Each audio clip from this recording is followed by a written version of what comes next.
आहा क्या परम आनंद आता, मीठी मीठी पीर जैसे चिल्ड बियर, खींच कर कोई खींच ठंडी खीर। वो भी आप पिए। डिस्कस करते हैं कुछ ऐसे क्रांतिकारी तरीके जिससे हम अपनी जिंदगी बहुत ही जल्दी बर्बाद कर सकते हैं। जब हम सो के उठते हैं तो हमें पूरी कोशिश करनी है कि बिस्तर वैसा ही पड़ा रहने दें, क्योंकि शाम को फिर आएंगे, फिर सोएंगे। शावर अवॉइड करते हैं, नहाना नहीं है। गंदे कपड़ों का एक स्टॉक रखें, उसी से रिपीट करते चले जाएं। बिल्कुल नया कपड़ा यूज ही नहीं करना है। या फिर किचन में बर्तन पड़े रहना, तो हो सकता है एक दिन अपने आप ही धुल जाए। कुछ कुछ कुछ ऐसी बारिश हो कि अपने आप धुल जाए। तो ये सब रिपीट करते चले जाना। अगला स्टेप है कि हमारे घर का एक पर्पस होता है। हर कमरा होता है, बेडरूम होता है, ड्राइंग रूम होता है, पूजा रूम होता है। हमें सारे पर्पस जड़ से मिटा देना है। हम जिधर नजर डालें केवल डस्टबिन देखना चाहिए, डस्टबिन की तरह। कोई भी चीज खड़ी है और आपकी रेंज में, उस पर कपड़ा सुखा दो। जैसे माइक हो गया, लैपटॉप हो गया, जो मिले उस पर कपड़ा सुखा दो। तो ये सब भी बहुत फायदा करता है। अगला जो स्टेप है वो हम लोगों का बहुत ही फेवरेट है, बचपन से हम लोग उसका यूज करते हैं। वो है प्रोक्रेस्टिनेशन का। सो के उठो, मतलब कुछ इंपॉर्टेंट अगर काम कर रहे हैं, ऑफिस का या फिर कॉलेज का या फिर कुछ भी इंपॉर्टेंट असाइनमेंट कर रहे हैं, बीच में ही रील्स खोल दो। 3 4 5 घंटे तक पेलते ही चले जाओ रील्स, तक हमारा सर बिल्कुल मोटिवेशन से गर्म ना हो जाए। तब तक रील्स देखते रहो, शॉर्ट्स देखते रहो, टिकटॉक देखते रहो। फिर कुछ और उठा लो। फिर हिसाब हिसाब करने लगो कि सब्जी अब्जी का हिसाब लगाने लगो घंटों, कि इतनी पालक अगर ना लाए होते, इतनी दाल ना लाए होते, इतना अगर हम ये ना खाते तो हमारा भविष्य कितना बदल सकता था। ऐसी ऐसी चीज़ों पे चर्चाएं, मतलब 2 3 घंटे तो लग ही जाएगा।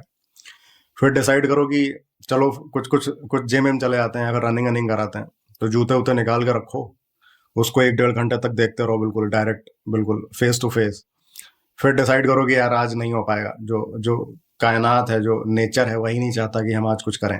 तो सारा ब्लेम नेचर पे डाल के और फिर सो हो जाओ, क्या ही दिक्कत है। अगला है कि हमें ऐसा लगना चाहिए कि हम कुछ सुपर नेचुरल पावर्स लेके पैदा हुए, हम स्पेशल हैं इस धरती पे। मतलब हो सके तो दिमाग से बिल्कुल ही निकाल दो कि माँ बाप ने हमको पैदा किया। हमें लगना चाहिए कि कुछ समुद्र में मंथन अंथन हुआ था, जहाँ पे हम प्रकट हुए। तो वैसे ही बिहेव करो सोसाइटी में। हुडी डाल के निकलो, मार्केट में जाओ और या फिर मॉल वॉल जाओ, हुडी हमेशा डाले रहो कि हमें समाज में ये सब गंदगी है, जो इधर उधर टहल रहे हैं, ये सब गंदगी है, हमें देखनी ही नहीं है ये सब गंदगी। रिक्शे वाले से बिना बात के भर जाओ कि भोसड़ी तुमको उठवा लेंगे, तुमको कटवा देंगे, तुम्हारा घर खुदवा देंगे, तुम्हारा शहर में रहना दूभर कर देंगे। उसकी हवा निकाल दो रिक्शे वाले की। उसे क्या ही पता कि आईपीसी 425 और 26 के तहत हवा निकालने वाले को 3 महीने की जेल हो सकती है। गरीब आदमी है, ऐसे ही मर जाएगा घुट घुट के। तो हमें हमेशा स्पेशल ही फील होना चाहिए। ठेले वाले फल वल उठा लो, घर में भले हमारी सेपरेट चप्पल ना हो, लेकिन हम कुर्ता और सफेद कलर का चरक मार के पहन के निकलेंगे। लगना चाहिए समाज को कि ये इंसान स्पेशल है। हमारे घर में कोई प्रधान भी ना रहा हो, लेकिन हमें हमेशा ऐसा फील होना चाहिए कि मौजूदा निर्विरोध विधायक और सांसद सब हम ही हैं शहर के। ऐसी फील आनी चाहिए। हम स्पेशल भी हैं, पैदा भी हो। हमें हमेशा ऐसा लगना चाहिए कि हम स्पेशल तो हैं ही, और माँ बाप की मेहनत से पैदा भी हो ही गए। तो उनसे हमेशा बोलो कि आप झेलोगे तुम। है कि जिसका कोई हमसे डायरेक्ट लेना देना है नहीं, लेकिन हमारी जिंदगी के लिए बहुत ही इंपॉर्टेंट है। अक्सर हम लोगों के घर में बुजुर्ग रहते हैं, 70 75 60 65 साल के। उनको आमतौर पे नॉर्मल बीमारियां होती हैं, जैसे डायबिटीज हो गया, बीपी हो गया, थायराइड हो गया। तो डॉक्टर उनको अक्सर रिकमेंड करते हैं कि आप एक्सरसाइज करिए या फिर परहेज करना ही करना है, मीठा आपके लिए जहर है। तो हमें जब सो के उठना है तो बिल्कुल कफन बांध के उठना है कि ऐसा तो नहीं इस आदमी ने दिन भर परहेज किया है या फिर एक्सरसाइज की है या फिर कुछ भी मीठा नहीं खाया। बहाने ढूंढो, अपना बर्थडे है, दोस्त का बर्थडे है, पड़ोसी का बर्थडे है, उसकी लड़की का बर्थडे है, या फिर अगर घर में शादियों का माहौल है, सपोज करो पिंकी की शादी है, तो शादी के नाम पे रसमलाई पेलते चले जाओ। उन्हीं से मिठाई की टेस्टिंग करवाओ कि कम मीठी है कि ज्यादा मीठी है, ताकि उनको लगना चाहिए कि रिस्पेक्ट मिल रहा है बहुत ज्यादा। तो ये सब करते चले जाना। मतलब पिंकी की शादी दोबारा हो जाएगी, लेकिन पिंकी की शादी तो दोबारा हो नहीं पाएगी, लेकिन वो आदमी मर गया फिर उड़ जाएगा। अमर पैदा हुआ था, क्या ही दिक्कत है। सारे सारे बुजुर्ग मिटा देने हैं धरती से, सारी बुजुर्गियत ही मिटा देंगे। अगला स्टेप भी बहुत इंपॉर्टेंट है कि हमें हर उस चीज पे फोकस करना है जो हम जिन पे हमारा बिल्कुल भी कंट्रोल है ही नहीं। सपोज अगर हम बाहर निकले, कहीं जा रहे हैं, ट्रैफिक में फंस गए 1 1.5 घंटे, तो इस चीज को इतना रिपीट पे सोचना है कि अगर ये 1.5 घंटे मेरे पास होते तो शायद मैं आईएएस बन जाता, शायद मैं एथलीट बन जाता। ये सब सोचना है। हम डॉक्टर के यहाँ दिखाने गए और लाइन बाई चांस लाइन लंबी हो गई या कुछ भी हुआ, डिले हो गया, तो ये सब चीजों को बिल्कुल सोचते ही चले जाना है लगातार, जब तक डिप्रेसिव स्टेट ना आ जाए। नेचर को बार बार ब्लेम करना है कि बारिश क्यों हुई, ये सब करके। तो ये भी बहुत जल्दी फायदा करता है। इन चीजों को इतना सोचो कि बिल्कुल डिप्रेशन वाली हालत आ जाए। अगला है कि बिजी रहना है। कुछ काम घंटा नहीं है, लेकिन उठो सुबह तो हुडी हुडी डाल के बैठ जाओ कि हम मार्क जकरबर्ग के बाद हम ही हैं, या फिर पीएम मोदी के बाद हम ही हैं। कुछ एक्सेल शीट खोल लो, उस पर जोड़ घटाना एडिट करो, सब्जी का हिसाब जोड़ने लगो उस पर।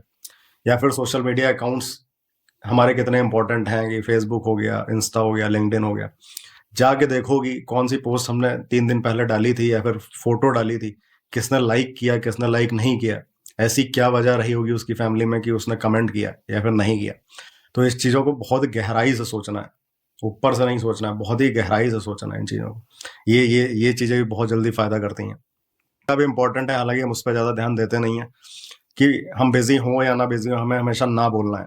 अगर कोई हमारा फैमिली मेंबर कुछ कह रहा है या फिर कोई कलीग कुछ कह रहा है, कोई दोस्त कुछ कह रहा है, तो हमें by default no no no हमेशा नो बोलना है। अगर हो सके तो चेस्ट पे या माथे पे नो का डिफॉल्ट नो का टैटू वैटू भी करवा लो। समाज को लगना चाहिए ये ना ही बोलेगा, ये नहीं ही करेगा। ये भी अगला स्टेप है कि जब भी आंखें खोले बिल्कुल सस्पिशियस रहो, सबको शक की नजरों से देखो।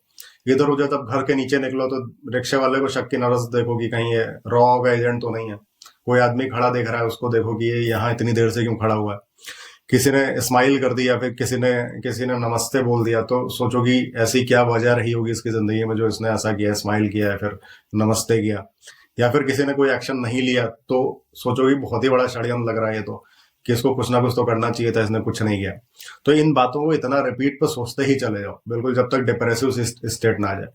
तो पूरा ऐसा लगना चाहिए आपको कि पूरी कायनात जो है, पूरा पॉलिटिक्स है, पूरा समाज जो है आपके अगेंस्ट में है। अगला है कि एक लिस्ट बना लो, उस पर हर वो इंपॉर्टेंट चीज लिखो जो हमारी जिंदगी के लिए बहुत इंपॉर्टेंट है, और अगर हम वो करेंगे तो हमारी जिंदगी पहले से बहुत बेहतर हो सकती है, बहुत ज्यादा परिवर्तन हो सकता है।